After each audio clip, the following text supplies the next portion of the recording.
정말 이상하지 않습니까? 더 많이 말할수록 더 막막하고, 더 크게 부르짖을수록 더 허무하고, 더 간절히 기도할수록 더 답답해지는 이 신앙생활 말입니다. 오늘 새벽 5시 한 집사님이 눈물로 저에게 전화를 했습니다. 목사님, 저는 도대체 뭐가 잘못된 걸까요? 매일 새벽마다 1시간씩 기도하는데 한 달째 똑같은 기도만 반복하고 있어요. 남편 문제, 자녀 문제, 건강 문제. 매번 같은 말만 하나님께 쏟아내고 있는데 정작 하나님의 응답은 들리지 않아요. 기도가 끝나면 오히려 더 지치고 더 공허해집니다. 혹시 이런 경험 있으시지 않습니까? 기도할 말이 너무 많아서 밤새 끙끙대다가 정작 기도할 때는 똑같은 말만 반복하는 경험 말입니다. 하나님께 해드릴 말씀이 산더미 같은데 막상 무릎 꿇고 앉으면 하나님, 도와주세요라는 말밖에 나오지 않는 그런 답답한 말입니다. 더 이상하게는 아무 말도 하지 않고 그냥 하나님 앞에 조용히 앉아 있을 때 오히려 마음이 평안해지는 그런 신비로운 경험 말입니다. 사랑하는 믿음의 가족들, 오늘 제가 여러분에게 나누고 싶은 것은 바로 이것입니다. 때로는 침묵이 가장 큰 기도가 될 수 있다는 진리입니다. 때로는 우리가 말하지 않을 때 하나님께서 오히려 더 크게 말씀하신다는 놀라운 비밀입니다. 때로는 우리의 입을 닫을 때 하나님의 입이 열린다는 신비로운 역사입니다. 오늘 이 시간 7가지의 침묵 기도를 통해 여러분이 경험해보지 못한 하나님의 새로운 음성을 들으시게 될 줄 믿습니다. 여러분의 기도 생활에 완전히 새로운 차원이 열리게 될 줄 믿습니다. 지금 이 순간도 수많은 성도들이 기도원과 교회에서 목청껏 부르짖고 있습니다. 하나님, 제 기도를 들어주세요. 주님, 응답해주세요. 예수님, 도와주세요. 그런데 정말 아이러니한 것은 이렇게 크게 외칠수록 하나님의 음성은 더 멀어져 간다는 것입니다. 마치 시끄러운 카페에서 상대방의 목소리를 들으려고 더 크게 말하지만 결국 서로의 목소리만 더 커질 뿐 소통이 되지 않는 것과 같습니다. 하나님께서는 시편 46편 10절에서 이렇게 말씀하십니다. 너희는 가만히 있어 내가 하나님 됨을 알지어다. 이 말씀의 원어 라파는 단순히 조용히 있어라는 뜻이 아닙니다. 손을 놓아라. 내 힘을 포기하라. 내 노력을 멈춰라는 의미입니다. 즉 하나님께서는 우리에게 내가 애쓰지 말고 내가 해결하려 하지 말고 내가 답을 찾으려 하지 말고 그냥 가만히 내가 하나님인 것을 지켜보라고 말씀하시는 것입니다. 이스라엘 백성들이 홍해 앞에 섰을 때를 생각해 보십시오. 앞에는 바다가 가로막고 뒤에는 바로의 군대가 추격해 왔습니다. 백성들은 모세에게 아우성쳤습니다. 이제 어떻게 해야 합니까? 기도해 주세요. 하나님께 부르짖어 주세요. 그런데 하나님께서는 출애굽기 14장 14절에서 뭐라고 말씀하셨습니까? 여호와께서 너희를 위하여 싸우시리니 너희는 가만히 있을지니라. 침묵하고 있을 때 하나님께서 홍해를 가르셨습니다. 침묵하고 있을 때 하나님께서 애굽 군대를 물리치셨습니다. 침묵하고 있을 때 하나님께서 불가능을 가능으로 바꾸셨습니다. 현실에서 이것을 어떻게 적용할 수 있을까요? 매일 아침 10분만이라도 하나님 앞에 아무 말 없이 앉아보시기 바랍니다. 기도 제목을 나열하지 마시고 간구를 쏟아내지 마시고 그냥 하나님이 살아계심을 인정하며 조용히 앉아보시기 바랍니다. 처음엔 어색하고 답답할 것입니다. 뭔가 말해야 할 것 같고 뭔가 기도해야 할 것 같을 것입니다. 하지만 그 10분을 견뎌내시기 바랍니다. 50대 초반의 한 권사님이 이렇게 간증했습니다. 목사님, 저는 20년 동안 매일 1시간씩 기도했는데도 삶이 변하지 않았어요. 그런데 단 10분씩 침묵 기도를 시작한 지 한 달 만에 제 마음에 평안이 찾아왔어요. 남편과의 갈등, 시어머니와의 문제, 자녀 걱정. 이 모든 것들이 여전히 존재하지만 더 이상 제 마음을 흔들지 못해요. 하나님께서 정말 살아계시고 제 모든 상황을 다 알고 계시고 가장 좋은 때에 가장 좋은 방법으로 해결해 주실 거라는 확신이 생겼어요. 침묵이 때로는 가장 큰 기도가 됩니다. 침묵이 때로는 가장 큰 힘이 됩니다. 그럼 이제 두 번째 비밀로 넘어가 보겠습니다. 우리는 종종 하나님께서 우리 마음을 모르실까봐 걱정합니다. 그래서 더 자세히 설명하려 하고, 더 구체적으로 표현하려 하고, 더 간절히 호소하려 합니다. 마치 하나님께서 우리의 사정을 잘 모르시는 분인 것처럼 말입니다. 하지만 예수님께서는 마태복음 6장 8절에서 이렇게 말씀하셨습니다. 너희는 그들과 같이 하지 말라 구하기 전에 너희에게 있어야 할 것을 하나님 너희 아버지께서 아시느니라. 이 말씀은 혁명적입니다. 하나님께서는 우리가 기도하기도 전에 이미 우리에게 무엇이 필요한지 다 알고 계신다는 것입니다. 우리의 고민, 우리의 아픔, 우리의 필요, 우리의 소원을 우리보다 더 잘 아시는 분이 바로 하나님이라는 것입니다. 그렇다면 우리는 왜 기도해야 할까요? 하나님께 정보를 제공하기 위해서가 아닙니다. 하나님의 마음을 바꾸기 위해서도 아닙니다. 바로 우리 자신이 하나님과 더 깊이 연결되기 위해서입니다. 우리가 하나님의 마음과 하나 되기 위해서입니다. 시편 139편 1절부터 4절을 보십시오. 여호와여 주께서 나를 살펴보셨으므로 나를 아시나이다. 주께서 내가 앉고 일어섬을 아시며 멀리서도 나의 생각을 통촉하시오며 나의 길과 나의 눕는 것을 살펴보시며 나의 모든 행위를 익히 아시오니 여호와여 내 혀에 말이 있기 전에 주께서 이미 다 아시나이다. 다윗은 이것을 깨달았습니다. 하나님께서는 자신의 모든 것을 이미 다 알고 계신다는 것을 말입니다. 심지어 혀에 말이 있기도 전에, 즉 생각조차 다 형성되기 전에 이미 다 아신다는 것을 말입니다. 그렇다면 우리에게 필요한 것은 더 많은 말이 아니라 더 깊은 신뢰입니다. 더 정확한 설명이 아니라 더 온전한 맡김입니다. 이것을 현실에서 어떻게 실천할 수 있을까요? 기도할 때 구체적인 요청을 늘어놓는 대신 이렇게 기도해 보시기 바랍니다. 하나님, 제가 지금 무엇을 필요로 하는지 아버지께서 저보다 더 잘 아십니다. 제가 무엇을 걱정하고 있는지, 무엇을 두려워하고 있는지, 무엇을 바라고 있는지 다 아십니다. 저는 아버지를 신뢰합니다. 아버지의 때에 아버지의 방법으로 모든 것을 해결해 주시기를 믿습니다. 그리고 조용히 앉아서 하나님의 사랑을 느껴보시기 바랍니다. 60대 후반의 한 장로님이 이런 간증을 해주셨습니다. 저는 평생 사업을 하면서 하나님께 매우 구체적으로 기도했어요. 이번 계약이 성사되게 해주세요. 이 문제가 해결되게 해주세요. 저 사람과의 관계가 좋아지게 해주세요. 그런데 어느 날 깨달았어요. 하나님은 이미 제가 무엇을 필요로 하는지 다 아시는데 제가 왜 이렇게 간섭하고 있었을까 하고 말이에요. 그날부터 저는 그냥 하나님, 모든 것을 맡깁니다 라고만 기도하기 시작했어요. 신기하게도 그때부터 제 사업이 더 잘 되기 시작했고 무엇보다 제 마음에 평안이 찾아왔어요. 하나님께서 제 모든 상황을 완벽히 아시고 계시고 가장 좋은 계획을 갖고 계시다는 확신이 생겼거든요. 하나님은 우리보다 우리를 더 잘 아시는 분입니다. 우리보다 우리의 필요를 더 정확히 아시는 분입니다. 그러니 더 이상 설명하려 하지 마시고 그냥 신뢰하며 맡기시기 바랍니다. 그럼 이제 세 번째 비밀로 넘어가겠습니다. 우리에게는 정말 신비롭고 놀라운 조력자가 계십니다. 바로 성령님이십니다. 우리가 어떻게 기도해야 할지 모를 때 우리 대신 기도해 주시는 분이 계십니다. 우리가 말로 표현할 수 없는 깊은 아픔과 소원이 있을 때 그것을 완벽하게 하나님께 전달해 주시는 분이 계십니다. 로마서 8장 26절부터 27절 말씀을 보겠습니다. 이와 같이 성령도 우리의 연약함을 도우시나니 우리는 마땅히 기도할 바를 알지 못하나 오직 성령이 말할 수 없는 탄식으로 우리를 위하여 친히 간구하시느니라. 마음을 살피시는 이가 성령의 생각을 아시나니 이는 성령이 하나님의 뜻대로 성도를 위하여 간구하심이니라.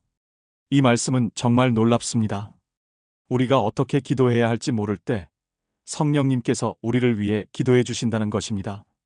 더 놀라운 것은 말할 수 없는 탄식으로 기도해 주신다는 것입니다. 이 말할 수 없는 탄식이라는 표현의 원어는 스테나그모이스 알라레토이스인데 이는 언어로 표현될 수 없는 깊은 신음이라는 뜻입니다. 즉, 인간의 언어로는 도저히 표현할 수 없을 만큼 깊고 완전한 기도를 성령님께서 우리를 위해 해주신다는 것입니다. 우리가 하나님, 어떻게 기도해야 할지 모르겠어요 라고 말할 때 성령님께서는 이미 우리 안에서 완벽한 기도를 하고 계신 것입니다. 우리가 너무 복잡해서 말로 설명할 수 없어요 라고 답답해할 때 성령님께서는 우리의 모든 상황을 완벽하게 하나님께 아뢰고 계신 것입니다. 우리가 마음은 아픈데 뭐라고 기도해야 할지 모르겠어요 라고 할 때 성령님께서는 우리의 그 아픔을 완전히 이해하시고 하나님의 뜻에 따라 간구해주고 계신 것입니다. 그렇다면 우리는 이것을 어떻게 실천할 수 있을까요? 매우 간단합니다. 더 이상 완벽한 기도문을 만들려고 애쓰지 마시기 바랍니다. 더 이상 모든 상황을 정확히 설명하려고 노력하지 마시기 바랍니다. 그냥 성령님께 맡기시기 바랍니다. 성령님, 제가 어떻게 기도해야 할지 모르겠습니다. 제 마음의 모든 것을 아시는 성령님께서 저를 위해 기도해 주세요. 그리고 조용히 있으시기 바랍니다. 때로는 깊은 한숨이 나올 수도 있습니다. 때로는 눈물이 날 수도 있습니다. 때로는 말없는 평안이 찾아올 수도 있습니다. 그 모든 것이 성령님의 기도입니다. 40대 중반의 한 집사님이 이런 경험을 나누어 주셨습니다. 목사님, 저는 몇 년 전에 아이를 잃었어요. 그때 정말 어떻게 기도해야 할지 몰랐어요. 하나님, 왜 이런 일이 생겼나요? 라고 물어봐야 할지, 하나님을 원망합니다 라고 솔직하게 말해야 할지, 아니면 하나님의 뜻을 받아들입니다 라고 신앙적으로 말해야 할지, 정말 혼란스러웠어요. 그런데 어느 날 그냥 하나님 앞에서 아무 말도 하지 않고 울기만 했어요. 1시간 내내 그냥 울었어요. 그런데 그때 마음 깊은 곳에서 평안이 찾아왔어요. 제가 뭐라고 기도하지 않아도 하나님께서 제 마음을 다 아시고 계시고 성령님께서 제 모든 아픔을 하나님께 완벽하게 전달해주고 계시다는 확신이 들었어요. 성령님은 우리의 가장 완벽한 기도 파트너이십니다. 우리가 말하지 못하는 것까지 말해주시는 분이십니다. 그러니 더 이상 혼자 힘으로 기도하려 하지 마시고 성령님과 함께 기도하시기 바랍니다. 침묵 중에서도 성령님의 기도는 계속됩니다. 그럼 이제 네 번째 비밀로 넘어가겠습니다. 구약시대에 한나라는 여인이 있었습니다. 그녀는 아이가 없어서 매년 실로 성전에 올라가 기도했습니다. 사무엘상 1장 13절을 보면 한나의 독특한 기도 방법이 나옵니다. 한나가 속으로 기도하여 입술만 움직이고 음성은 들리지 아니하므로 엘리가 그가 취한 줄로 생각하여 한나는 속으로 기도했습니다.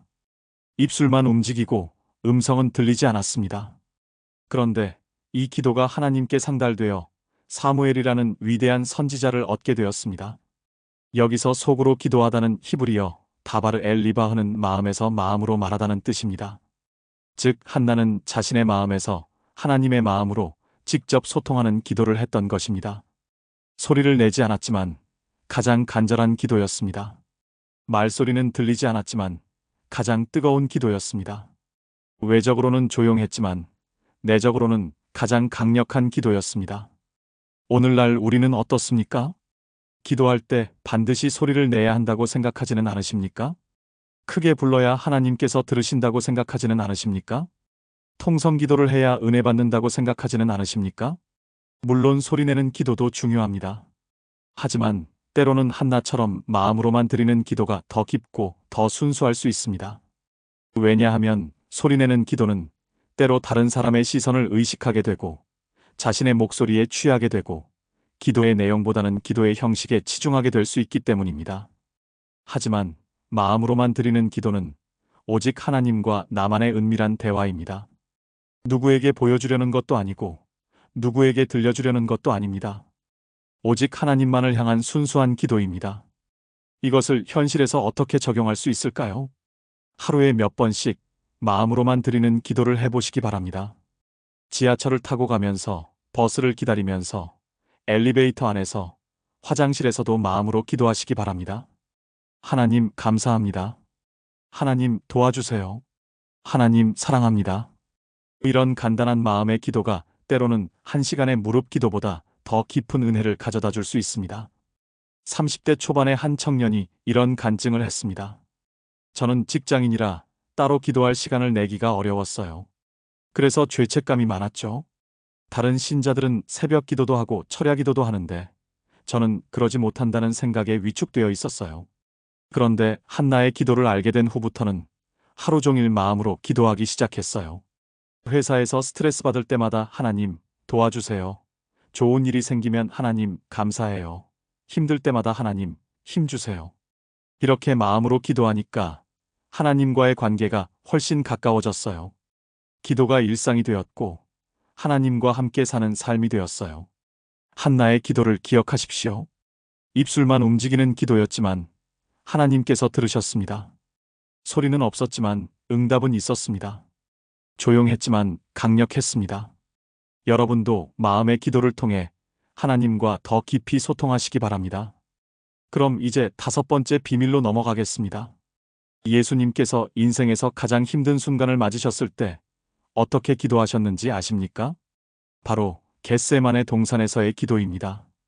마태복음 26장 39절을 보겠습니다.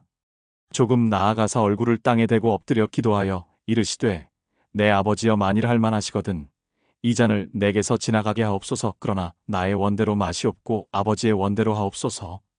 이 기도 후에 예수님께서 무엇을 하셨는지 아십니까?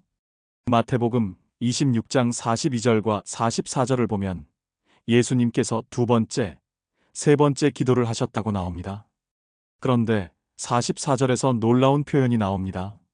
다시 그들을 두고 나아가사 3번째 같은 말씀으로 기도하시고 같은 말씀으로 기도하셨다는 것입니다.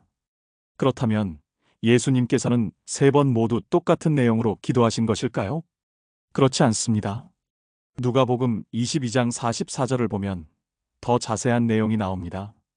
예수께서 힘쓰고 간절히 기도하시니 그 땀이 땅에 떨어지는 핏방울 같이 되더라. 예수님께서는 힘쓰고 간절히 기도하셨습니다. 여기서 힘쓰고라는 헬라어 아고니조메노스는 운동선수가 경기할 때 쓰는 말로 혼신의 힘을 다해 몸부림치다는 뜻입니다. 그런데 정작 예수님의 기도는 매우 짧습니다. 내 아버지여 만일 할만하시거든 이 잔을 내게서 지나가게 하옵소서. 그러나 나의 원대로 마시옵고 아버지의 원대로 하옵소서. 이 기도를 다 읽는데 30초도 걸리지 않습니다. 그렇다면 예수님께서는 나머지 시간에 무엇을 하셨을까요? 침묵하며 하나님과 씨름하셨던 것입니다. 말로 표현할 수 없는 깊은 고뇌와 갈등을 하나님께 올려드리셨던 것입니다. 때로는 탄식으로, 때로는 신음으로, 때로는 눈물로, 때로는 완전한 침묵으로 하나님과 교제하셨던 것입니다. 그 결과 어떻게 되었습니까? 마태복음 26장 46절을 보겠습니다. 일어나라 함께 가자보라. 나를 파는 자가 가까이 왔느니라. 예수님께서는 완전한 평안과 확신을 얻으셨습니다. 십자가를 향해 담대히 나아가실 수 있는 힘을 얻으셨습니다. 침묵 기도를 통해 하나님의 뜻에 완전히 순복하셨던 것입니다. 우리도 인생의 겟세마네 순간들을 맞이하게 됩니다. 도저히 견딜 수 없는 고통의 순간들, 하나님의 뜻을 이해할 수 없는 순간들, 앞길이 막막한 순간들을 맞이하게 됩니다. 그럴 때 우리는 어떻게 해야 할까요? 예수님처럼 침묵 기도를 해보시기 바랍니다. 하나님께 모든 상황을 짧게 아뢰고 나머지는 침묵으로 하나님과 씨름해 보시기 바랍니다. 말로 표현할 수 없는 답답함과 아픔을 그냥 하나님께 맡겨보시기 바랍니다. 50대 후반의 한 장로님이 이런 간증을 해주셨습니다. 저는 몇 년 전에 사업이 완전히 망했어요. 30년 동안 일구어온 모든 것을 잃었죠. 그때 정말 하나님을 원망했어요. 하나님, 왜 저에게 이런 시련을 주십니까? 제가 뭘 잘못했습니까? 매일 밤 이런 기도를 반복했어요. 그런데 어느 날 겟세마네 기도를 묵상하다가 깨달았어요. 예수님도 이 잔을 지나가게 해달라고 기도하셨지만 결국 아버지의 뜻대로 하옵소서라고 하셨다는 것을요. 그날부터 저도 짧게 기도하고 나머지는 침묵으로 하나님과 씨름했어요. 몇 달 동안 그렇게 기도하다 보니 마음에 평안이 찾아왔어요. 하나님께서 이 시련을 통해 저를 더 성숙하게 하시고 더 겸손하게 하시고 더 하나님께 의지하게 하시려는 것임을 깨달았어요. 지금은 작은 사업을 다시 시작했는데 예전보다 훨씬 행복해요. 겟세마네 기도를 기억하십시오. 침묵이 때로는 가장 강력한 기도가 될 수 있습니다. 침묵이 때로는 가장 깊은 순복이 될 수 있습니다. 침묵이 때로는 가장 완전한 신뢰가 될 수 있습니다. 그럼 이제 6번째 비밀로 넘어가겠습니다. 욥은 구약에서 가장 큰 고난을 당한 인물 중 한 사람입니다. 하루아침에 모든 재산을 잃고 모든 자녀를 잃고 건강도 잃었습니다. 욥기를 읽어보면 욥이 얼마나 많은 말을 했는지 알 수 있습니다. 친구들과 논쟁하고 하나님께 따지고 자신의 억울함을 토로했습니다. 그런데 욥기 38장에서 하나님께서 욥에게 나타나셨을 때 무슨 일이 일어났습니까? 욥기 40장 4절부터 5절을 보겠습니다. 욥이 여호와께 대답하여 이르되 보소서 나는 미쳐나오니 무엇이라 주께 대답하리이까 손으로 입을 가릴 뿐이로소이다. 내가 한두 번 말하였사온즉 다시는 대답하지 아니하겠나이다. 욥이 손으로 입을 가렸습니다. 더 이상 말하지 않겠다고 했습니다. 왜일까요? 하나님의 임재 앞에서 자신이 얼마나 무지한 존재인지 깨달았기 때문입니다. 그동안 자신이 얼마나 많은 헛된 말을 했는지 깨달았기 때문입니다. 하나님의 지혜와 능력 앞에서 자신의 모든 논리와 주장이 얼마나 유치한 것이었는지 깨달았기 때문입니다. 욥기 42장 2절부터 3절에서 욥은 이렇게 고백합니다. 주께서는 못하실 일이 없사오며 무슨 계획이든지 못 이루실 것이 없는 줄 아나이다. 무지한 말로 이치를 가리는 자가 누구니이까. 나는 깨닫지도 못한 일을 말하였고 스스로 알 수도 없고 헤아리기도 어려운 일을 말하였나이다. 욥은 자신이 그동안 무지한 말로 하나님의 뜻을 가렸다고 고백했습니다. 깨닫지도 못한 일을 말했다고 인정했습니다. 그리고 욥기 42장 5절에서 놀라운 고백을 합니다. 내가 주께 대하여 귀로 듣기만 하였더니 이제는 눈으로 주를 배움나이다. 욥이 침묵했을 때 오히려 하나님을 더 분명히 보게 되었다는 것입니다. 말을 많이 했을 때는 귀로만 들었는데 침묵했을 때는 눈으로 보게 되었다는 것입니다. 이것은 매우 중요한 영적 원리입니다. 우리가 말을 많이 할 때는 우리 자신의 목소리에 묻혀서 하나님의 음성을 제대로 들을 수 없습니다. 우리의 논리와 주장에 매몰되어서 하나님의 지혜를 깨달을 수 없습니다. 하지만 우리가 침묵할 때 하나님의 음성이 더 분명해집니다. 하나님의 임재가 더 생생해집니다. 하나님의 뜻이 더 명확해집니다. 이것을 현실에서 어떻게 적용할 수 있을까요? 특히 큰 어려움이나 시련을 당했을 때 너무 많은 말로 하나님께 따지거나 원망하지 마시기 바랍니다. 물론 솔직한 감정을 표현하는 것은 좋습니다. 하지만 그 후에는 욥처럼 손으로 입을 가리고 침묵해 보시기 바랍니다. 하나님, 저는 모르겠습니다. 하나님의 뜻을 이해할 수 없습니다. 하지만 하나님을 신뢰합니다. 하나님께서 저보다 더 지혜로우시고 저보다 더 사랑이 많으신 분임을 믿습니다. 이렇게 고백하고 침묵해 보시기 바랍니다. 그러면 욥처럼 하나님을 새롭게 경험하게 될 것입니다. 40대 중반의 한 집사님이 이런 간증을 해주셨습니다. 저는 몇 년 전에 남편을 갑자기 잃었어요. 교통사고였는데 정말 순식간의 일이었죠. 그때 저는 하나님께 정말 많은 질문을 했어요. 왜 하필 제 남편이어야 했나요? 왜 이렇게 갑자기 가져가셨나요? 앞으로 저와 아이들은 어떻게 살라고 하시는 거예요? 매일 밤 이런 질문들로 하나님과 씨름했어요. 그런데 어느 날 욥기를 읽다가 깨달았어요. 욥도 하나님께 많은 질문을 했지만 결국 하나님 앞에서 침묵했다는 것을요. 그날부터 저도 더 이상 질문하지 않기로 했어요. 그냥 하나님 모르겠습니다. 하지만 신뢰합니다라고만 기도하기 시작했어요. 신기하게도 그때부터 마음에 평안이 찾아왔어요. 하나님께서 저와 아이들을 책임져 주시고 앞길을 인도해 주시리라는 확신이 생겼어요. 지금 돌아보니 그 침묵의 시간이 제 인생에서 가장 소중한 시간이었어요. 욥의 침묵을 기억하십시오. 때로는 질문을 멈추고 침묵하는 것이 더 큰 깨달음을 가져다 줍니다. 때로는 따지기를 멈추고 신뢰하는 것이 더 큰 평안을 가져다 줍니다. 그럼 이제 마지막 7번째 비밀로 넘어가겠습니다. 엘리야는 구약의 위대한 선지자였습니다. 갈멜산에서 바알의 선지자 450명과 대결하여 승리한 강력한 하나님의 사람이었습니다. 그런데 이세벨 왕후의 위협을 받고 도망쳐서 호렙산에 숨어 있을 때 하나님께서는 엘리야에게 어떤 방식으로 나타나셨을까요? 열왕기상 19장 11절부터 13절을 보겠습니다.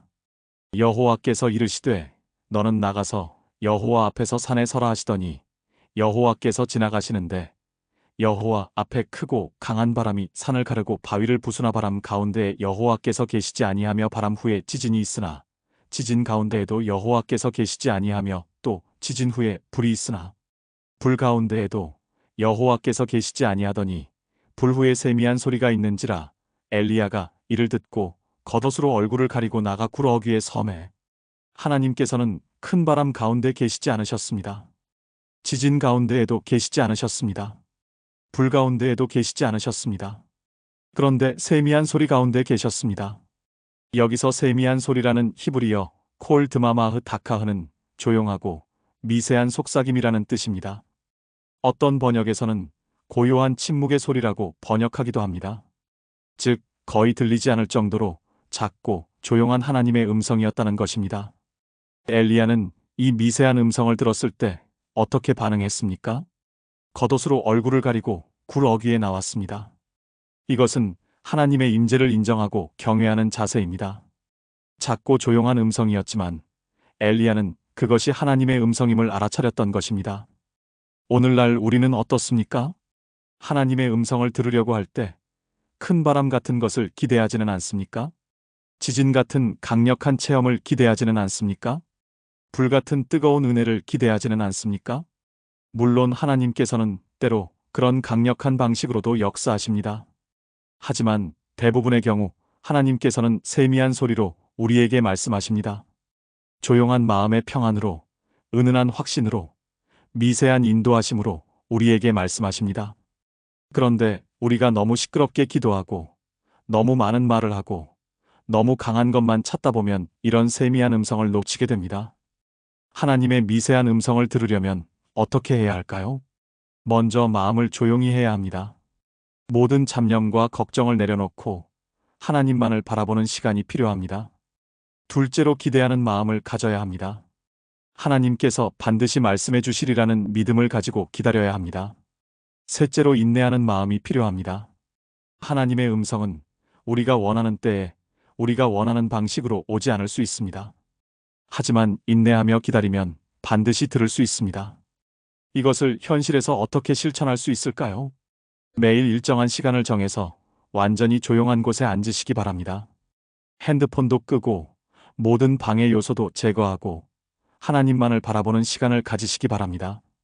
처음 10분 정도는 마음을 정리하고 하나님께 감사와 찬양을 올려드리시기 바랍니다. 그 다음 10분 정도는 아무 말도 하지 말고 하나님의 음성을 기다려보시기 바랍니다. 처음에는 아무것도 들리지 않을 수 있습니다. 하지만 계속 인내하며 시도해 보시기 바랍니다. 언젠가는 분명히 하나님의 세미한 음성을 들으시게 될 것입니다. 60대 초반의 한 권사님이 이런 간증을 해주셨습니다. 저는 평생 하나님의 음성을 들어본 적이 없다고 생각했어요. 다른 사람들은 하나님께서 이렇게 말씀하셨다고 하는데 저는 그런 경험이 없어서 늘 부러웠어요. 그런데 엘리야의 세미한 소리에 대해 알게 된 후부터는 매일 20분씩 조용한 시간을 갖기 시작했어요. 처음 몇 주는 정말 아무것도 들리지 않았어요. 그냥 시간만 흘러가는 것 같았죠. 그런데 한 달 정도 지나니까 마음 깊은 곳에서 작은 음성이 들리기 시작했어요. 평안하라, 염려하지 말라. 내가 함께 있다. 이런 작은 음성들이 들리더라고요. 그것이 하나님의 음성이라는 확신이 들었어요. 지금은 매일 하나님과 대화하며 살고 있어요. 엘리야의 경험을 기억하십시오. 하나님께서는 세미한 소리로 말씀하십니다. 조용한 속삭임으로 인도하십니다. 미세한 음성으로 위로하십니다. 그러니 더 이상 큰 소리만 찾지 마시고 조용한 중에서 하나님의 음성을 들으시기 바랍니다. 침묵이 때로는 가장 큰 말씀이 될 수 있습니다. 사랑하는 하나님의 자녀들, 오늘 우리가 함께 나눈 7가지 침묵의 기도를 다시 한번 정리해 보겠습니다. 첫째, 침묵이 오히려 더 큰 힘이 되는 기도입니다. 우리가 가만히 있을 때 하나님께서 친히 역사하십니다. 둘째, 하나님께서 우리의 마음을 아시는 기도입니다. 구하기 전에 이미 우리의 필요를 아시는 하나님께 온전히 맡기는 기도입니다. 셋째, 성령님께서 말할 수 없는 탄식으로 친히 간구하시는 기도입니다. 우리가 어떻게 기도해야 할지 모를 때 성령님께서 대신 기도해 주십니다. 넷째, 한나처럼 입술만 움직이는 기도입니다. 마음에서 마음으로 전하는 은밀하고 순수한 기도입니다. 다섯째, 예수님의 겟세마네 침묵 기도입니다. 말할 수 없는 고뇌를 침묵으로 하나님께 맡기는 기도입니다. 여섯째, 욥의 침묵 중에 들려오는 하나님의 음성입니다. 질문을 멈추고 신뢰할 때 더 분명해지는 하나님의 뜻입니다. 일곱째, 엘리야가 미세한 음성으로 들은 하나님의 말씀입니다. 조용한 중에서 들려오는 하나님의 세미한 소리입니다. 오늘부터 여러분의 기도 생활에 침묵을 더해 보시기 바랍니다. 말하고 싶을수록 침묵해 보시기 바랍니다. 그러면 하나님께서 여러분을 대신해서 말씀해 주실 것입니다. 하나님께서 여러분에게 더 분명하게 말씀해 주실 것입니다. 이 영상이 도움이 되셨다면 좋아요와 구독 부탁드립니다. 댓글로도 여러분의 침묵 기도 경험을 나누어 주시면 감사하겠습니다. 하나님의 평안과 은혜가 여러분과 여러분의 가정에 충만하시기를 축복합니다. 하나님께서 여러분의 침묵 기도를 들으시고 여러분을 통해 크고 놀라운 일들을 행하시기를 간절히 축복합니다.